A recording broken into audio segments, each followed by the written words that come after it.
મારે તમારી સાથે વાત કરવી છે, પણ જો તમારે આરામ કરવો હોય તો પછી આવો. કિંજલ, બસ.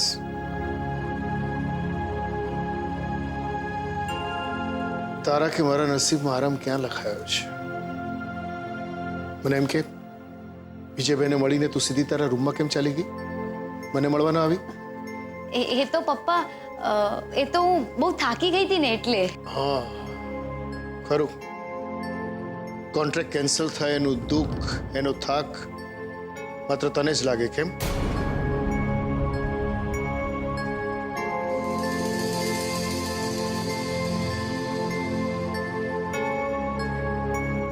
સાચું છે ને? બોલ. તું શું મારાથી હજી એટલી મોટી થઈ ગઈ કે આટલી મોટી મોટી વાતો મારાથી છુપાવવા લાગી? બોલ. તમને કોણે કહ્યું આ બધું?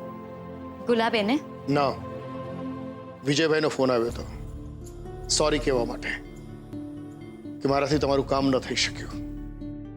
કોન્ટ્રાક્ટ કેન્સલ થયો ને અફસોસ કરતા વધારે દુઃખ એ વાતનું થયું કે તે આખી વાત મારાથી છુપાવી. તો હું શું કરું પપ્પા? મને સમજ જ ના પડી કે મારે શું રિએક્ટ કરવું જોઈએ. અત્યારે જ્યારે આપણી દુકાન તૂટી ગઈ છે ત્યારે મારે નવા કામ ઊભા કરવાના હોય, પણ હું અહીંયા ભાગો ત્યાં ભાગોની મારી આદતના ચક્કરમાં સ્પોર્ટ્સ ક્લબનું કામ પણ ના બચાવી શકી. તો પછી તમારું સપનું શું હું ધૂળ પૂરું કરી શકીશ? એમ? તને કોણે કહ્યું કે મારે મારું સપનું ધૂળમાંથી ઊભું કરવાનું છે? કિંજલ, આપણે આપણું સપનું ધૂળમાંથી ઊભું કરવાનું છે, સમજી? જેમ ચકલી ધૂળમાં રગદોળાય છે અને છતાંય મેલી થતી નથી અને ઉલટાનો સંકેત આપે છે કે મેહુલો ખડકવાનો છે. બસ સમજી લે, આપણે પણ ધૂળમાં જ છીએ અને કડકવાનું છે. ચલતી, બહુ જ ચલતી. સમજીને? મારી સામે જો.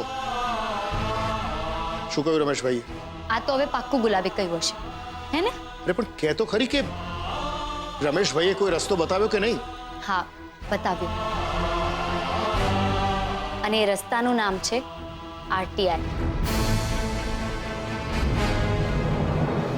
જ્યારે આપણે આરટીઆઈ કરીશું ત્યારે આપણને સરકાર તરફથી સાચા જવાબ પણ મળશે અને સપોર્ટ પણ. પણ એના માટે તમારે આ ફોર્મમાં સહી કરી દેવાની છે. પણ ફોર્મ સરકારી ચોપડે પહોંચે અને જવાબ મળે ત્યાં સુધી શું?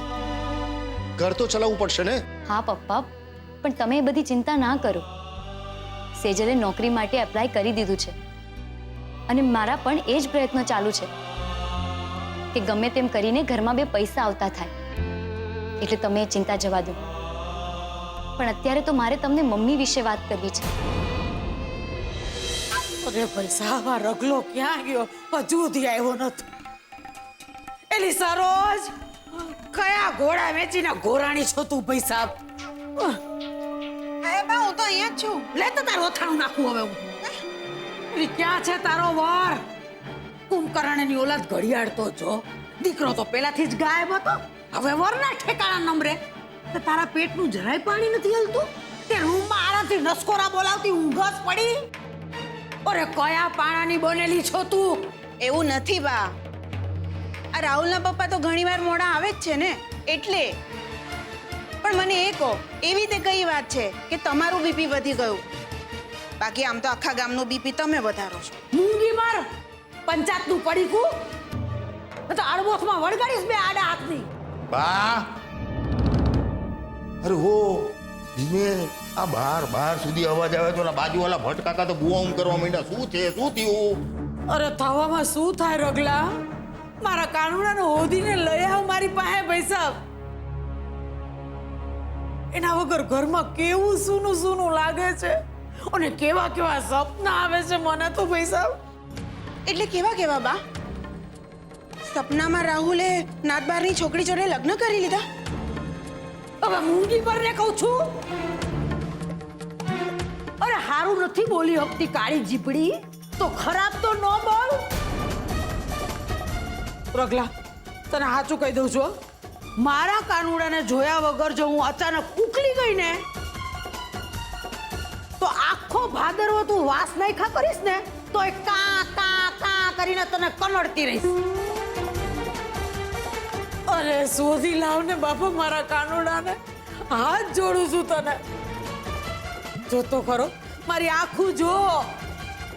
અરે ધગધગતા કોલસાળ જેવી લાલ ઘૂમ થઈ ગઈ છે. એમ તે બા મોટા ભાઈને પણ તમે આવા જ લોહીના આંસુએ રડાવ્યા હતા ને, યાદ છે ને? બધું યાદ છે, પણ તું રાઘવના ડાબા હાથની ભૂલી ગઈ લાગત. એ રગલા, આ તારી ચાર ચોપડીને કહી દેજે મારું માથું છે ને અત્યારે ફાટું ફાટું થઈ રહ્યું છે, એટલે મારી આડે ન ઉતરે ઈ. અરે સપનું તો સપનું, પણ મેં મારા કાનુડા હાટું જે જોયું છે ને એવું નહીં કઈ હગું.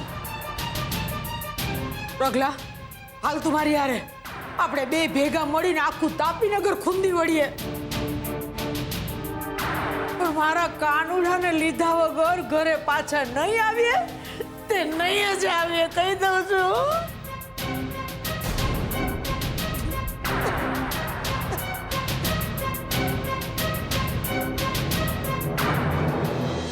શું મીરા ભડકેલી છે, ગુસ્સામાં છે? હા, એમાં રડવાનું તો હોય જ. પપ્પા, હું તમને એક વાત કહું, જો તમને ખરાબ ના લાગે તો. પપ્પા, શું તમે તમારી શરતો પાછી ના લઈ શકો? બેટા, તમે જેને શરતો માનો છો એ ખરેખર શરતો છે જ નહીં. તારી મમ્મીને એવું લાગી રહ્યું છે કે મારા પપ્પાનું અપમૃત્યુ મારા કારણે થયું છે અને એનું મારે પ્રાયશ્ચિત કરવું જોઈએ. બેટા, મારી પ્રાયશ્ચિત કરવાની રીત અલગ છે અને હું પ્રાયશ્ચિત કરી ચૂક્યો છું, વ્રત ચંદ્રયાણ થકી.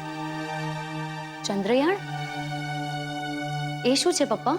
બેટા, ચંદ્રયાણ વ્રત બહુ કપરું હોય છે. હું નાનો હતો ત્યારે બાપુજી અગાશી ઉપરથી પડીને મૃત્યુ પામ્યા, બસ એટલી જ મને ખબર છે. મોટા થયા પછી મને આખી ઘટનાની જાણ થઈ. બેટા, મને એટલું સમજાયું કે મારી જીદને કારણે બાના જીવનના તમામ રંગો ઉડી ગયા. હું મારા ગુરુ પાસે ગયો. મેં કહ્યું કે મારા દોષમાંથી મને મુક્તિ અપાવો, અને મારા ગુરુએ મારા તમામ દોષમાંથી મુક્ત કરવા માટે મને ચંદ્રયાણનું વ્રત કરવા કહ્યું. બેટા, આ વ્રતમાં ચંદ્રની ચડતી અને ઘટતી કળાઓ સાથે ખોરાકના ભાગ પાડવાના હોય છે, અને એ જ પ્રમાણે તમારે ભોજન લેવાનું હોય છે. સંપૂર્ણ શ્રદ્ધા સાથે મેં આ વ્રત પૂરું કર્યું છે. મને નથી લાગતું બેટા કે મારે હવે કોઈ આ પૂજા પાઠ વિધિ કરવી જોઈએ. પપ્પા, તમે તમારી માન્યતા સાથે બરાબર છો, પણ મમ્મીની એવી ઈચ્છા છે કે પૂજામાં તમે બેસો. મેં કહ્યું ને કિંજલ, એ શક્ય નથી. હું વર્ષોથી બાપુજીની તિથિના દિવસે ઉપવાસ કરતો આવ્યો છું, ને મારા ને ભગવાન વચ્ચે આટલું બસ છે. મારા બાપુજી સિદ્ધાંતવાદી હતા. એવું માનતા હતા કે માણસે પોતાની મર્યાદા જાતે નક્કી કરવાની હોય છે, અને મારી મર્યાદામાં આ પિંડદાનની પૂજા નથી આવતી. હા, તમારે જો આ પૂજા વિધિ કરવી હોય તો મને એનો કોઈ વિરોધ નથી. પપ્પા, વાત વિરોધની નથી, પણ મમ્મીને એમ લાગે છે કે તમે જે બાને ના બોલાવવાની વાત કરી છે એ ઠીક નથી. કારણ કે પિંડદાન જો દાદાજીનું હોય તો બાને કેમ ના બોલાવાય? કેમ? બા જીવતે જીવત મારા નામનું સૂતક પાળી શકતા હોય, મારા વગર તારા ફેરા ફરવાનું, કન્યાદાનનું નક્કી કરી શકતા હોય, તો આપણે શું એમના વગર પૂજા વિધિ ન કરી શકીએ? એક વાત યાદ રાખ કિંજલ, બા નાતબાર છે. પણ પપ્પા, કહ્યું ને, હું વિધિનો વિરોધ નથી કરતો, અને શ્રાદ્ધ એ શ્રદ્ધાનો વિષય છે. પછી એ છોકરો કરે કે છોકરી, કોઈ ફરક નથી પડતો. હા પપ્પા, હું તમને સમજુ છું, પણ મમ્મીને લાગે છે કે લોકો શું કહેશે. હું લોકો માટે નહીં, પરિવાર માટે જીવું છું કિંજલ. તારા મમ્મીની ઈચ્છા થઈ આવી તો મેં મારી માન્યતાઓને એક બાજુ મૂકી દીધી, કબૂલી. એનો અર્થ એ નથી કે એની દરેક વાત મારે સ્વીકારવી જોઈએ જે મારું મન અને મારા સિદ્ધાંતો ન માનતા હોય.